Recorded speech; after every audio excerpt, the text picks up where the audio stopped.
It's a very subtle center because it is mother's center. It's impossible to understand the love of mother.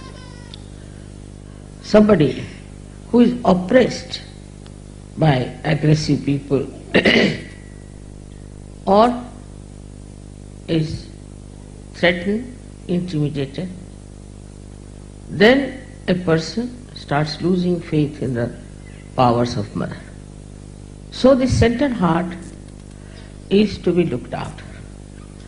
Out of fear, if somebody is thrown onto the left side, away from the mother, because she is the one who gives us confidence, who gives us courage and bravery. But if you are frightened or if you are under fear, also you can be thrown to the left side and you can get into all kinds of diseases which are very serious, incurable as they call them. Another thing is, if you are driven by your senses into indulgences without any dharma, then also this central path throws away, you can say, you to the left side. Now this center is the one which, when we are afraid, the sternum bone starts moving like a remote control and informs all the ganas that the attack is coming. But when you deliberately go to the left side and get into indulgences, then they are not bothered. They said, all right, go ahead, do what you like, you can behave the way you want to behave. All these different types of movements towards the left takes you away from your mother. I'll tell you a story about somebody in America. He's a very old Sahajogi Indian. He came out of his shop where he was working and got into his car. There was one man sitting with a dagger. And he hit him with the dagger on the center heart. And this fellow started bleeding. He said, I don't know what happened to me, mother. I got such strength.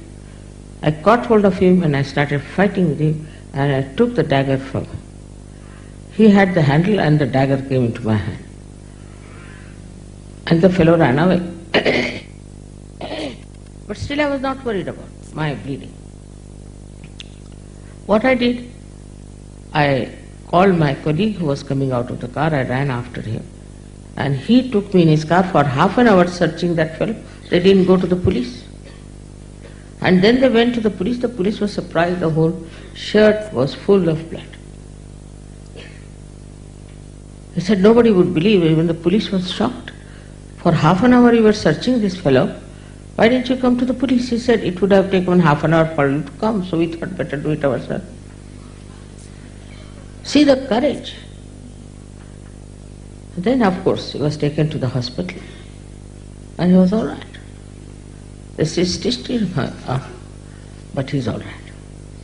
That is the sign of a person who can never get any one of these horrible diseases, because there is no fear in his mind of any kind.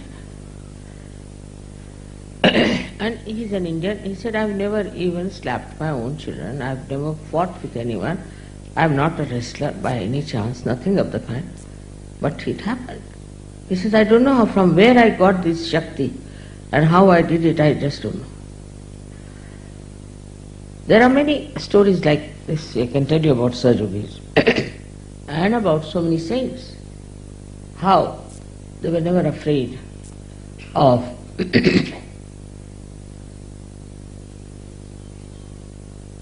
attacking someone when somebody attacks them, or of protecting themselves from all kinds of horrible things with their courage. This is something one cannot believe sometimes, but it is happening every day I get letters from people how they have been courageous. If you believe in the goddess, then know that she is extremely powerful. She is very intelligent, and if she has to protect you, she will protect you out and out in such a way that you will not know how you have been protected. But this faith has to be developed. Faith has to be developed by experience also, how you have been protected always, how you have been helped always, how you came out of so many crises. But despite that, if you get upset, worried, if some clouds appear in the sky of your life, then if you get upset, that means you are still weak. So first thing, if you are really worshipping the goddess, then you should have no worry at all of any kind, and you should have no fear at all. Go ahead, fearlessly. Whatever you are doing, do it fearlessly. But at the same time I have to tell you the other side.